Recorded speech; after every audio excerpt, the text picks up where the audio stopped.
From a 22-year-old's perspective, what are you seeing? Do you sense a difference that we old heads seem to feel in the way that we're looking at elections now versus what we were looking at prior to July 21st? Give us a sense as to your understanding of what your generation, speak for all the young, I'm kidding, but what do you think what are folks in your generation telling you about how they feel about this moment?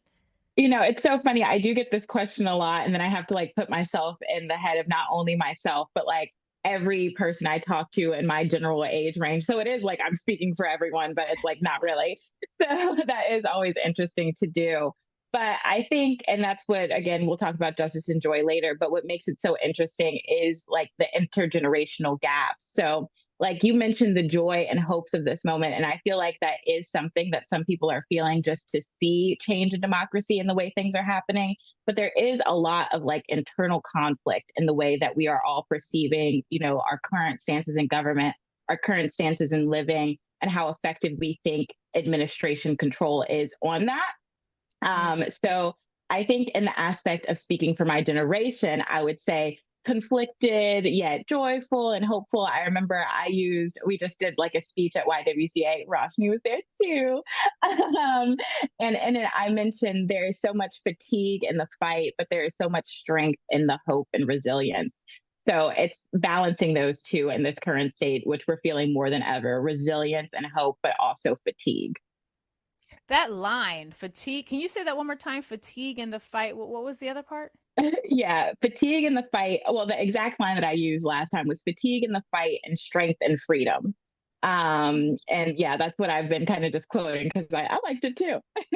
Yeah, no, that's a good one because both things still exist, right? Like I'm still, I still have to navigate how I talk about international affairs on these airways, which I do not own, in ways that I'm very frustrated with. I still have to think about some of the things that are happening domestically that are extraordinarily frustrating, the retrenchment in rights and what feels like a lack of willingness to really be as forward thinking as we possibly could be on solutions. So I'm balancing that. I'm thinking about what this moment means for me as a mom who has more reproductive rights than my 11-year-old daughter has as she's navigating the world. So that complexity is definitely there. So I really appreciate you breaking that out for us, particularly because it's helpful as a reminder for us that this is a sentiment, the yes and the joy but nature of it is something that permeates across age ranges. And Roshni, when we're thinking about what we know, just from a keeping our finger on the pulse of the nation Mhm. perspective, how do you hear what Genesis is telling you and extrapolate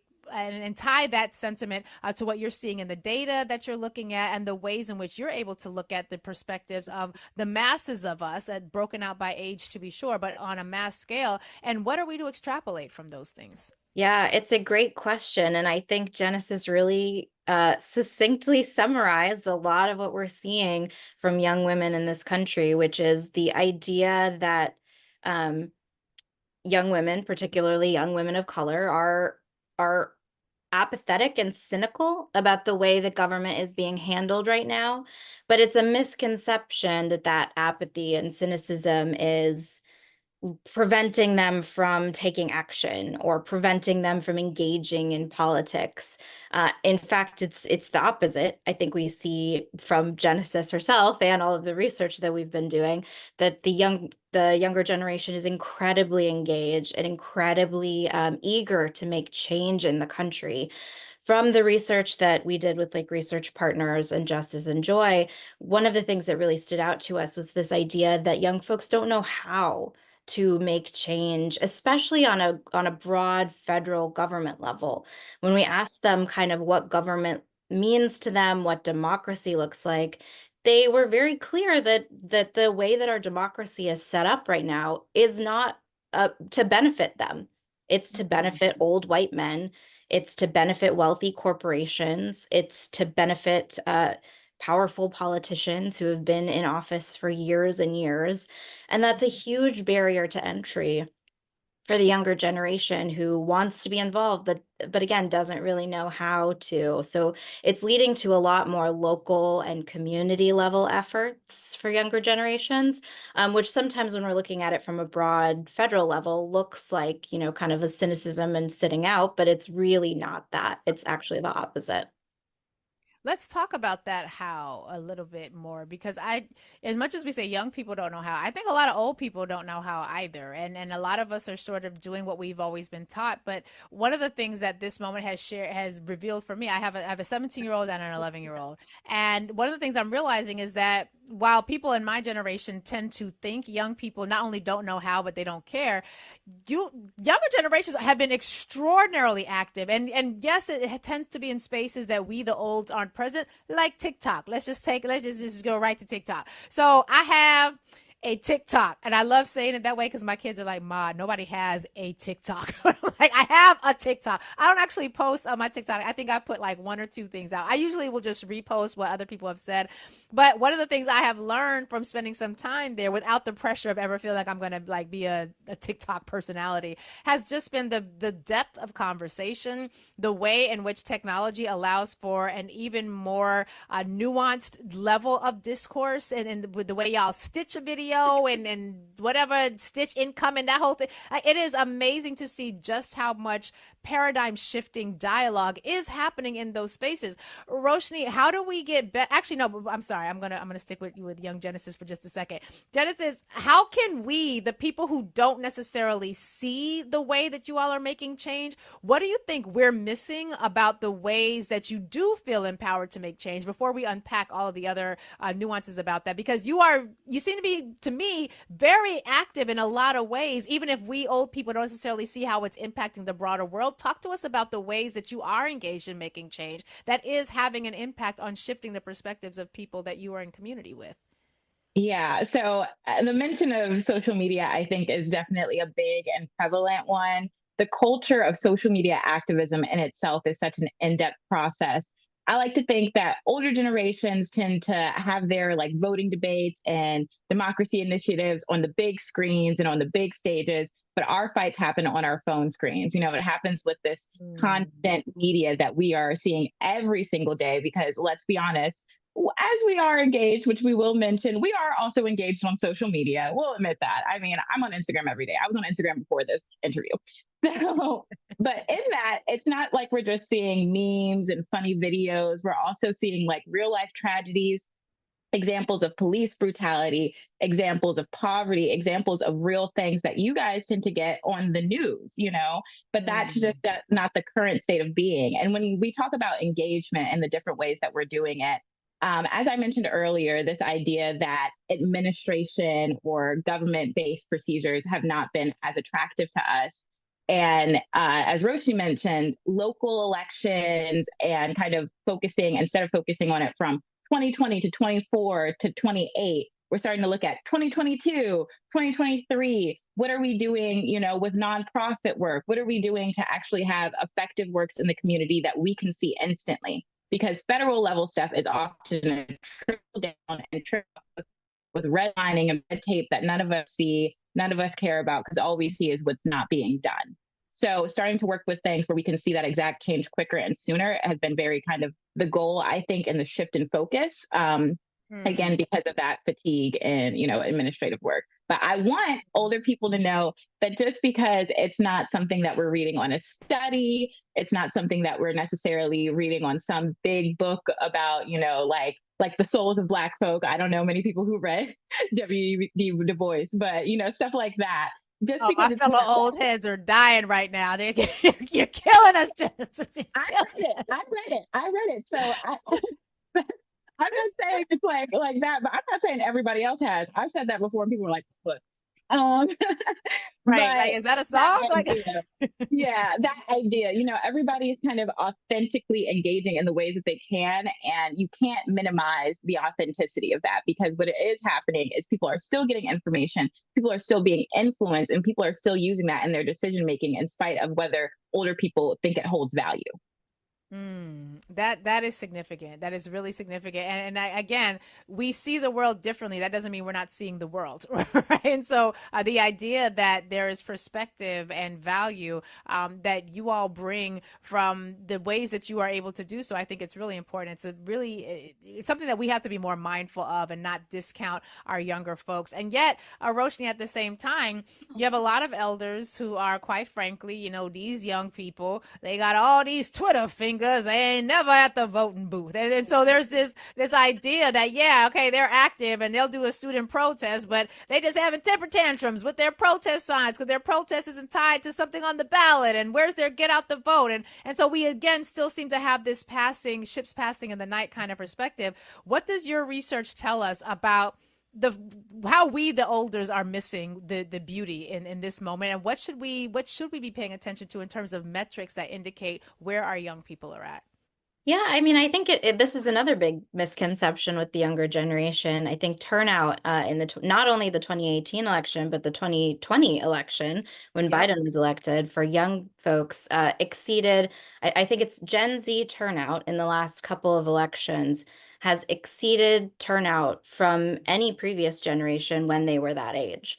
So Oh, young folks are showing up and showing out and showing out at rates higher than older generations when they were the same age. And so I think that's a really big misconception that we have to start correcting. But I also think that there's a little bit of discounting that we're doing of young folks' opinions if we're just saying, show up and vote, do the work that we all did, because our younger generations are struggling in ways that older generations have not been. Myself, I'm a millennial and I graduated college in the Great Recession, and we've never had a strong economy really that my generation can thrive in since then. And I think Gen Z is seeing that as well. Add on to that issues that we're having with climate, with racial justice in this country, with reproductive rights in this country. There's a lot going on, and our generations are really feeling unheard. And so I think having politicians talk specifically to younger generations and talk about how we can create policy and create change that brings everyone in, not just older generations, is going to be really important. yeah. So let's move now into the Justice and Joy National Collaborative. Genesis, talk to us about this effort. What is this collaborative, and how do we practically link justice and joy? I love that setup of the question. But I want to piggyback off of the last point while I'm answering that one. So Sure. when we talk about this idea of intergenerational connection, as we grow up, we get further and further from who we are when we're young. When people look at things like the protest as tantrums, which is something that I've also said, I quote that. I think it's interesting because a lot of our civic change, a lot of the things that we got was from dissension, was from arguing that it could be better, like the way that we got voting rights, the way that we got any sort of real things in history is about publicly and loudly, showing our dissatisfaction and showing people that they have to earn your vote, right? It's not just something that is freely given because of the color of your party or, just your whole entire, overall perspective, but your actual ideals and what you'll do. And I think that's what makes Justice and Joy so great and interesting and a place where I've really been able to thrive because of the fact that it's outside of party and it's really about what do you believe? What are your opinions? And where can we go from here? A lot of times, youth engagement can be a little unconcise in it because we look at youth things as youth issues. The idea of inflation, recession, and struggling to live is affecting us all just in different ways. The idea that the job market is struggling is affecting us all just in different ways, but that doesn't mean we're not struggling on the same issue. And Justice and Joy, though they're gathering youth opinion, though they're gathering it from specific identities and perspectives, they're looking at it with that same amount of value. And they're looking at it like, how can we effectively fix it and listen to your voices and bring it to a change and not try to influence your voices? They just genuinely want to know how to fix from what you're giving. And I think that's pretty refreshing. It's pretty new. And I personally do love that. It's a new take. And I'm looking now at the Justice and Joy website, which you all can find at Justice and Joy, NATL, short for national.org. And one of the things that I love here is this framework for action, this theory of change. They identify as the problem. I just want to walk us through this because it's important. Those of us who, or those of y'all, because I'm aware, but those of y'all who think the young people don't have it going on, they have this dynamic framework for change, or framework for action in their theory of change. They identify the problem as the following. Historically, all forms of oppression, discrimination, and violence, from interpersonal to state-sanctioned, disproportionately harms, degrades, or marginalizes girls, young women, and gender-expansive people of color. That gives rise to this opportunity for authentic intergenerational activism and collaborative partnerships that tenaciously ground in the powerful leadership of girls, young women, and gender-expansive people of color as a pathway to enduring social, economic, and political justice. So here go their strategies, y'all. Listen to this. Number one, advance legislative. Hello, this means they're politically engaged. Advance legislative and federal policy changes informed through local stakeholders. Engage youth-centered national organizing and mobilization. They're not just talking about it, they being about it. Number three, support grassroots advocacy, government and civic leaders and organizations to advance system, community, and social change. Number four, increase civic engagement in all its forms. Oh my God, I love this. Number five, generate and curate information by, with, and for girls, young women, and gender expansive people of color to establish positive narratives. And then they've got their goals. This is music to my civic engagement 40-plus-year-old heart, Genesis and Roshni. Why don't more people know about this work that's happening? What are we missing here? The popular discourse is that young people just want to protest about something international and ain't even thinking about what's happening on the ground. Roshni, how are we missing it this much? I would actually throw this over to Genesis, but I would say that I would say that it's just, we need to listen more. You're exactly right. We just need to listen more. And I think in my role as a pollster, we do a lot of work with populations of voters, with populations of even young voters. But this work that we did with Justice and Joy was really different and foundational in the way that they very specifically talked to marginalized groups of young women and gender expansive people of color and system impacted women who are often on the margins of society and don't have as much of a voice in the type of work that we do. And so they're very intentional about who they're speaking to in order to talk about the solutions that Genesis was talking about and that you just read out. This is a really different project that they've embarked on, at least from my perspective, doing a lot of national initiatives. Yeah, Genesis, how did this project get birthed? I mean, it's one thing to have a pollster, to have a legal team, to have a civics team, but how did you all birth this effort, this specific effort to tie Justice and Joy together and to create this sort of theory of change that really seems like it's filling in all the gaps and the holes that a lot of older people think y'all ain't even thought of yet, child. They be talking about y'all, man. Not me, not here on this show. I'm just saying they be talking about y'all young people. I'm just saying. I know. I've been talked in front of, behind, to the side of. So trust me. No, it's all right. I can take it. But I think it's interesting because the heart of Justice and Joy, and I think the heart of civic engagement today, is the intersectionality of it all. One issue is often related to another issue, and it's all deep seated in the society that we've all been built on. This culture of hatred and prejudice is something that connects to us all, unless you fit the interior idea of a cis white male with, a steady income. That is the American that gets benefited the most. So in finding all these different connections, that's what leads to the idea that we're also interested in what's happening internationally just as much as it is local, because the idea of allowing hate to perpetuate always comes back to your front door. So, yeah. So yeah. I think that's the interesting dynamic of that. And the reason that Justice and Joy kind of came up with this project is because we can all notice since, Trump got elected in 2016, which was my freshman year of high school. So since then, I know it kind of contextualized how young I am. It's okay. I just felt 3 gray hairs sprout. It's okay.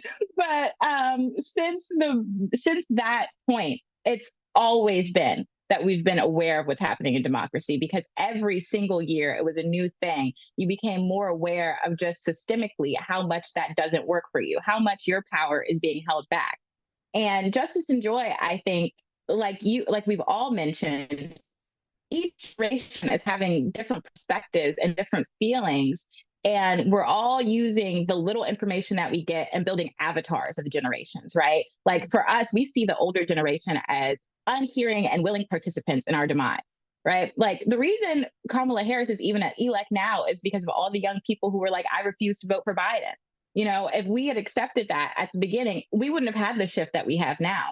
So being aware of personal power and things you have is something that Justice and Joy wanted to understand more about us, you know, understand just how much we are affected by the things and what we are doing in spite of that, but also where we still feel held back. And that's a part of that idea of multicultural, intergenerational, and all these other big, you know, kind of keywords that we use. Mm. Now, I know some of my elders out there are thinking these young people think they the reason that got Joe Biden out. It wasn't because of the young. It doesn't matter, people. At this point, we are in a new moment, and we have to capture this moment as best we can. Roshni, what does the data tell us about what young people are thinking right now? What insights should we be taking? I know you all play such a key role in helping us to understand, because we on this show we have this thing where we say polls are for strippers, and which we love. Yeah, there's nothing wrong with stripping, and nothing wrong with the polls and the magic that can happen thereon. However, there's only a few when it comes to actual polls of where that have the finger on the pulse of the people. There's only a few that I look to. Hit Strategies is one of them. Talk to us about what you are able to ascertain about what the data tells us for the power of the justice and joy type of frame when it comes to civic engagement and making real systems change. Yeah, I think that one of the things that we found in this work with Justice and Joy were, in order for us to be able to fix democracy and empower the younger generation, some of the values that they wanted to see reflected in our government and in our elected officials were the idea of freedom, the idea of liberation.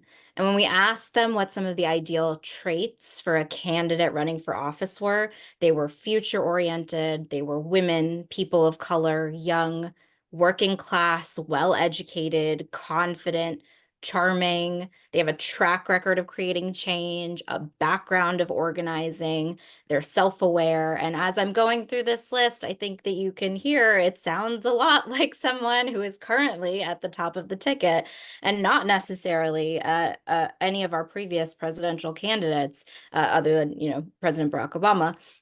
But so leaning into this, we have seen since Kamala Harris has taken over at the top of the ticket in some of our other polling work, we have seen her not only hold the line with folks that Biden had gained previously, but also bring more of the Democratic coalition into the fold.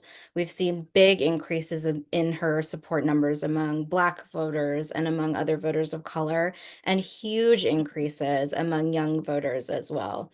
And actually, one of the questions that we really like to ask at HIT is whether you think that your vote has the power to change, make positive change in your community.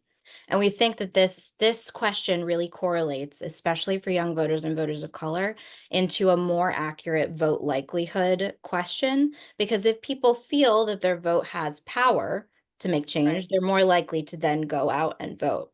And we were seeing really low numbers among young voters and among young women particularly.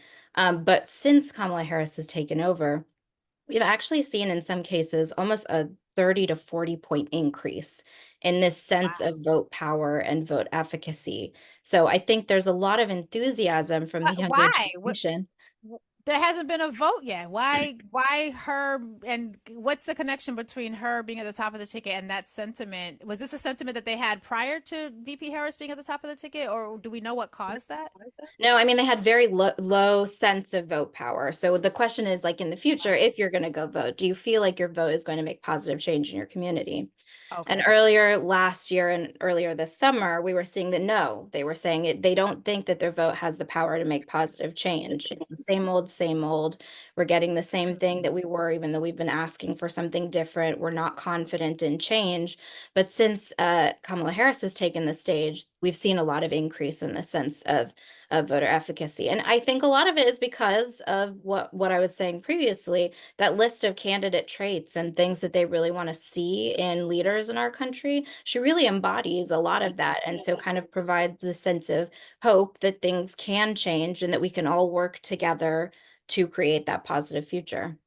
Hmm.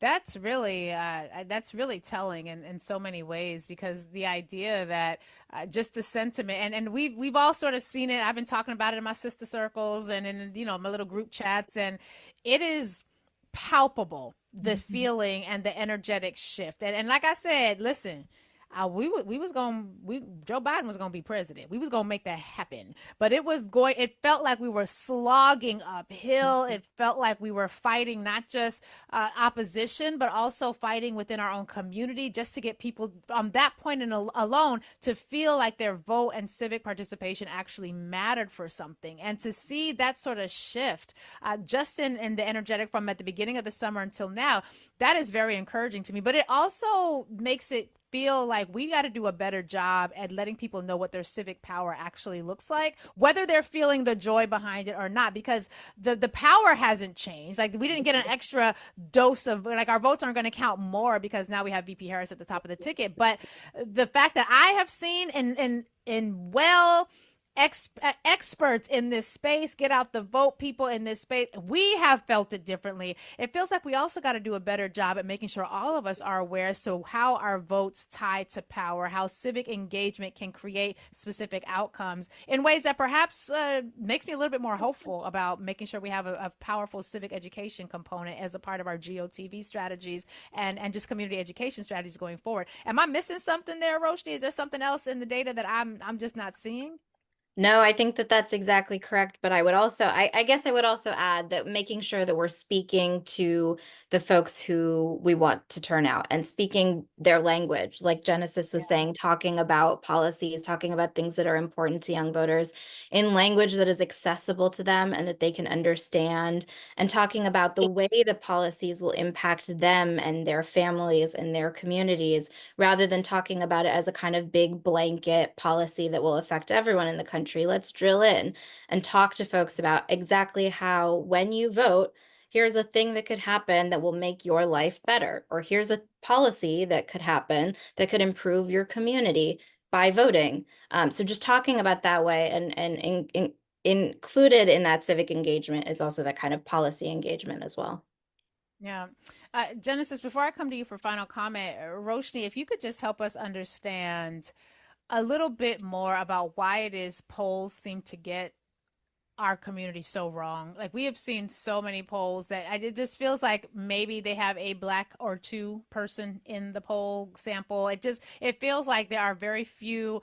Yourself, definitely, the Black Voter Project, Chris Boozy, but it feels like we're not really seeing, generally speaking, pollsters get it right when it comes to us. What advice do you have for people out there? Because one day I would love to not have to have my team have to play I'm in love with a stripper every time I talk about polls, which she generally does. But what is it that pollsters need to know about doing their job better so that we can actually have some data to rely on that is going to be accurate? It can't just be yours and a handful of others that are getting this right. What are they getting wrong? I think it's exactly what you said. You maybe talk to one or two people in a regular sample. In a poll of 1,000 registered voters nationally, 10% would be Black voters. So you would get maybe 100 Black voters in that sample, which means the statistical relevance of that sample is quite small. And so a horse race could be, sometimes up to 10 points off of the accuracy of the actual horse race when we're looking at sample sizes that small. And so what we do at HIT, and why we're so blessed to work with organizations like Justice and Joy, is we really pay attention to and invest in oversampling in these communities so that we can get a larger sample of voters of color, of young people, of LGBTQ folks, and make sure that we're accurately representing their views and not just relying on the first 100 people that want to sit on the phone and talk to us for 18 minutes. Right. Well, unfortunately, not everyone is as invested in getting that level of accuracy. So that's one of the reasons why I'm grateful for hit strategies and the work that you all and others do.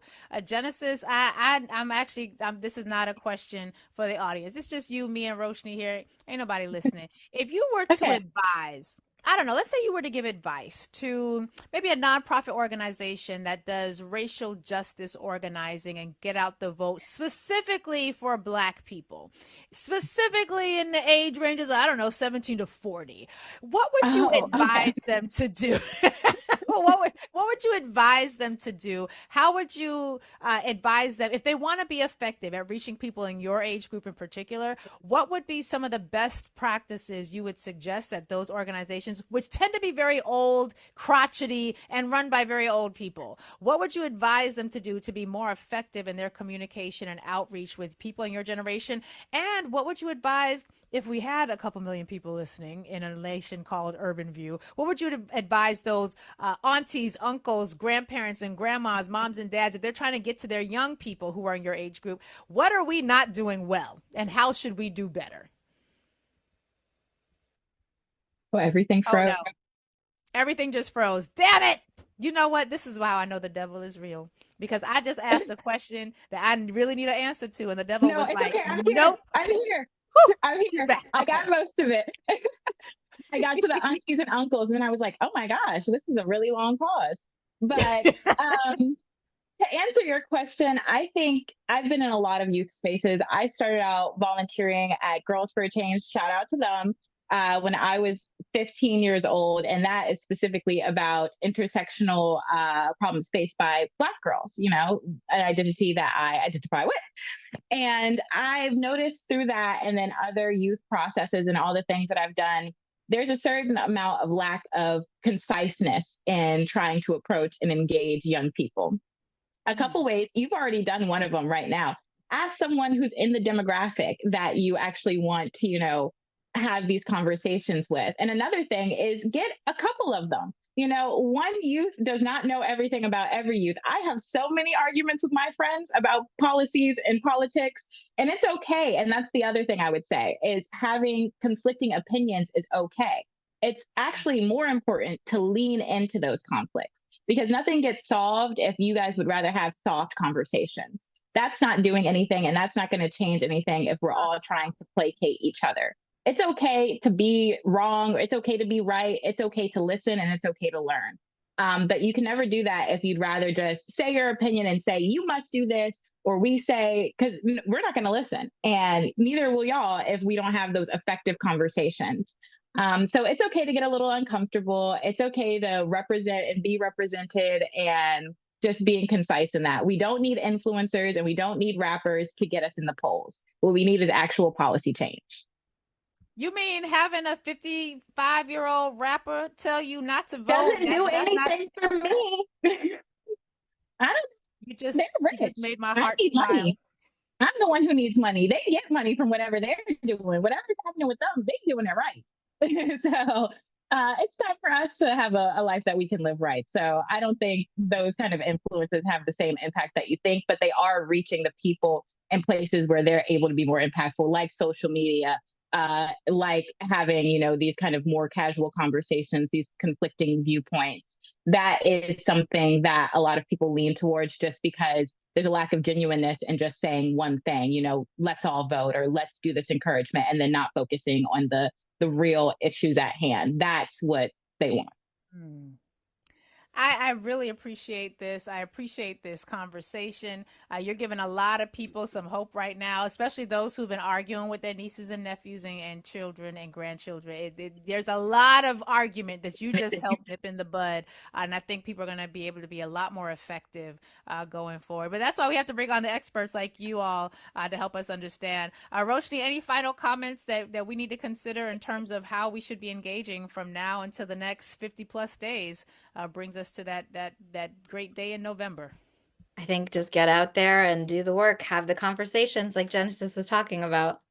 And then we also have the Fixing Democracy Fund that is actually developed funds that we got when we were trying to do these like pollings and trying to gather these young voices, which will encourage more young people to have these conversations. So if you visit the Justice and Joy websites, you're going to be able to learn more about that. But basically, we're having a sort of tiered encouragement of civic engagement where we're using the fund to encourage and also compensate these, civically engaged youth to have these interpersonal conversations with other people. Because like Roshni was talking about, and like you're talking about, using a 10% of a population is not effective in actually gathering opinions, getting these widespread. And the only way to do that sometimes is word of mouth, is sitting down and eating dinner with somebody and having these intimate conversations.